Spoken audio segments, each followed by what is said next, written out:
এটা পুরোটাই সুন্দরবনের ভিউ। যে সুন্দর সুযোগ ছিল ঢাকাতে আজকে একটা ইন্টারভিউ দিয়ে আসা যেত। কেন ঢাকা ছিল নাকি? হুম, ডাক তো এই সেই কোম্পানির আছে।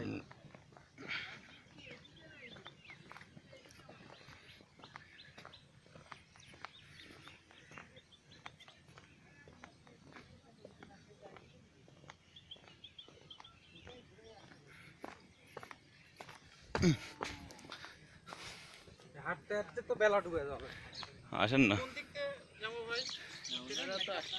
এইটাই হয় বিষয়, এটাই হয়। কিন্তু এখন দাদা জুতার মনে করে লাভ নাই, হাতে নেন, পরে এসে আবার ওইখানে এসে আবার হাত মুখ দিয়ে চলে যাবো বলা। তাছাড়া আপনি যাইতে নাহলে ওই ঘুরে ঘুরে দুনিয়া ঘুরতে হবে। চলেন, ওই কাজে করতে হবে।